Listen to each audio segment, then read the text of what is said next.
Bom dia a todos, que a paz de nosso Senhor e Salvador Jesus Cristo esteja contigo, meu irmão e minha irmã. A mensagem de hoje tem como título: A prosperidade é vontade de Deus. E nós vamos abrir a Bíblia em 3 João, capítulo 1, versículo 2, que diz assim: Amado, desejo que te vá bem em todas as coisas e que tenhas saúde, assim como bem vai a tua alma. E eu pergunto a você: como determinamos a vontade de Deus? A palavra de Deus é a sua vontade. Logo, a primeira coisa que devemos estabelecer é o que a Bíblia diz com relação à prosperidade. A passagem que eu acabei de ler foi escrita aos cristãos do Novo Testamento, ou seja, ela foi escrita para você e para mim. Ela nos diz que Deus quer que prosperemos em todas as coisas e tenhamos saúde, bem como bem vão as nossas almas. Sabemos que é importante termos saúde, não é mesmo? É difícil servirmos a Deus com eficácia se estivermos aprisionados por doenças e enfermidades. Deus quer que sejamos curados e tenhamos saúde a fim de podermos servir-lhe mais efetivamente. Da mesma forma, Ele deseja que prosperemos. Quando somos prósperos, podemos fazer mais pelo reino de Deus e com mais eficiência. Em 2 Coríntios, capítulo 4, o apóstolo Paulo escreveu aos coríntios acerca das finanças. E, em particular, ele os estimulou, falando sobre a oferta e as bênçãos de Deus que viriam a quem ofertasse. No mesmo disso tudo, ele fez uma declaração muito importante, que diz assim: Porque já sabeis a graça de nosso Senhor Jesus Cristo, que sendo rico, por amor de vós, se fez pobre, para que pela sua pobreza enriqueceis. Capítulo 8 de 2 Coríntios, versículo 9. A prosperidade é uma bênção redentora. Jesus comprou a nossa prosperidade e providenciou-a em nossa redenção.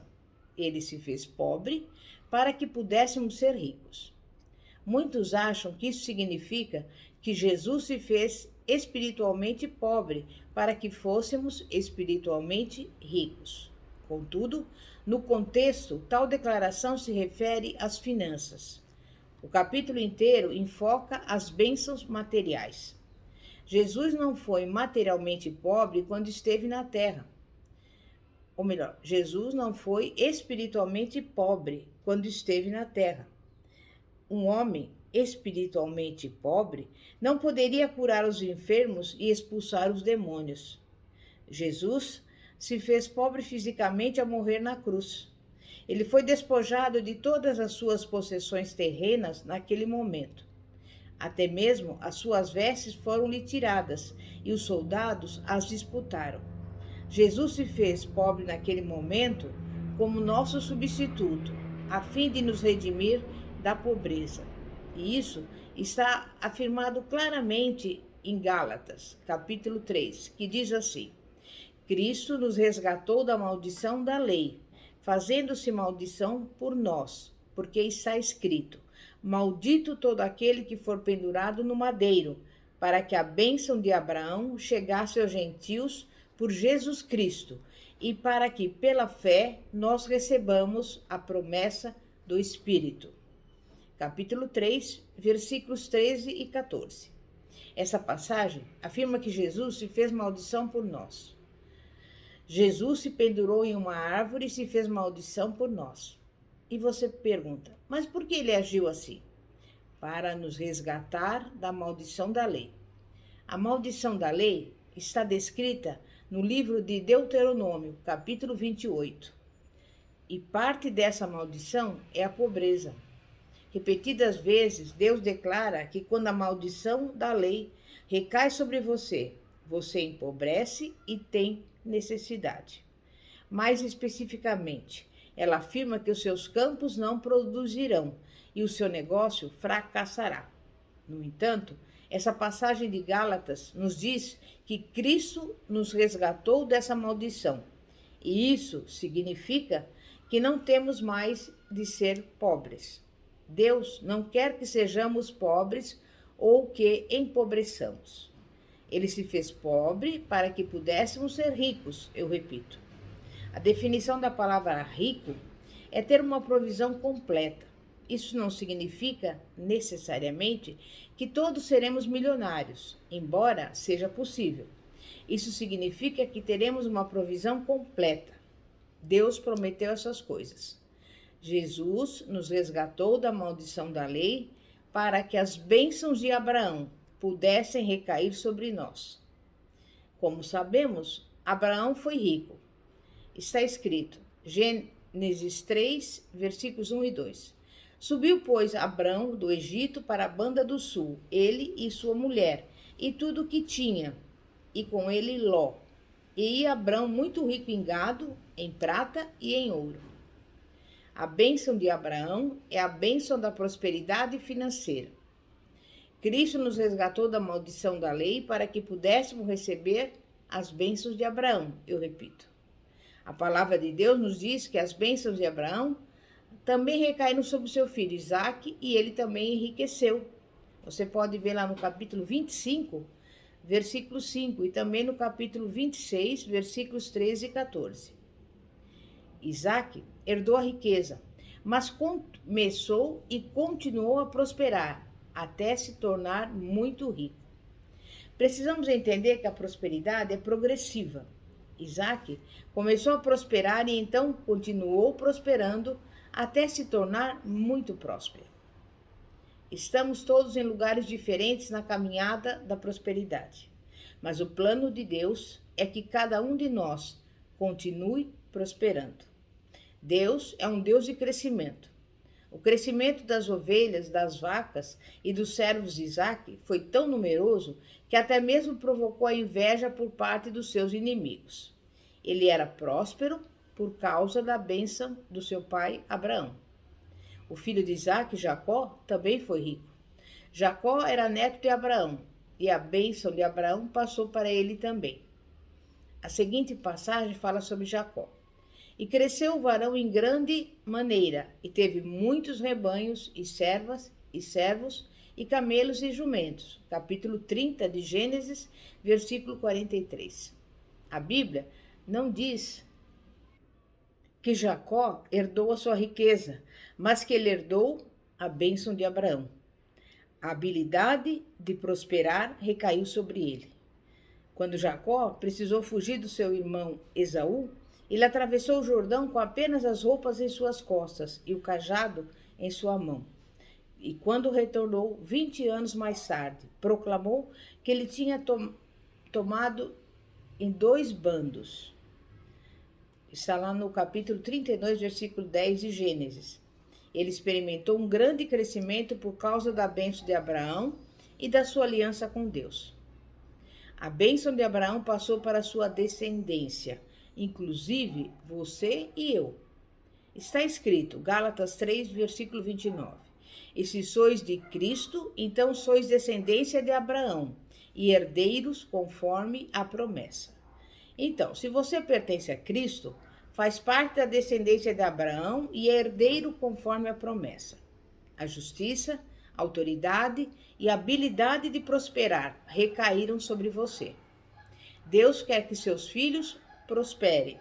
Enfim, a prosperidade é a vontade de Deus.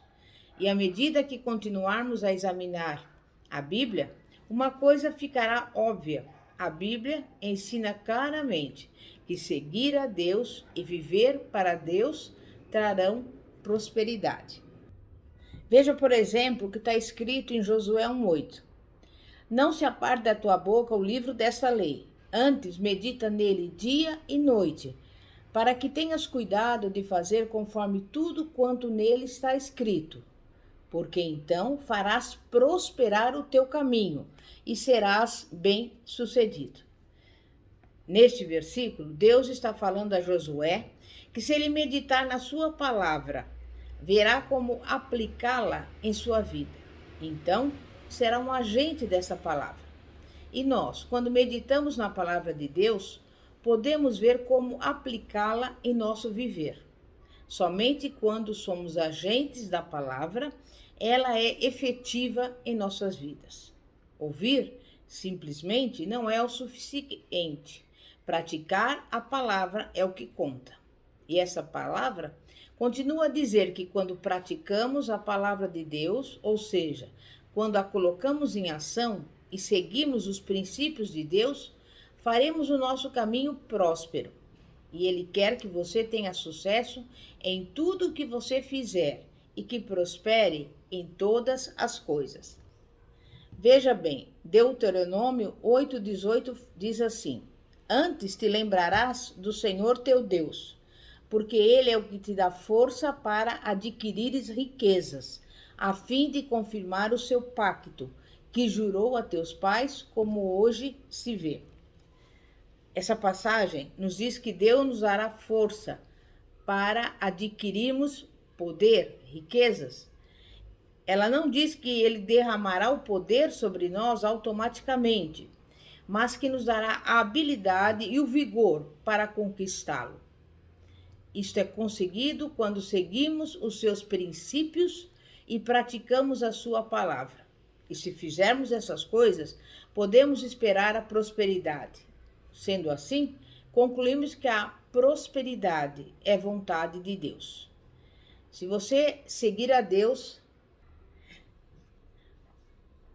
prosperaremos, porque Ele é o que nos dá força para adquirirmos as riquezas. E essa é a vontade do Senhor para a nossa vida.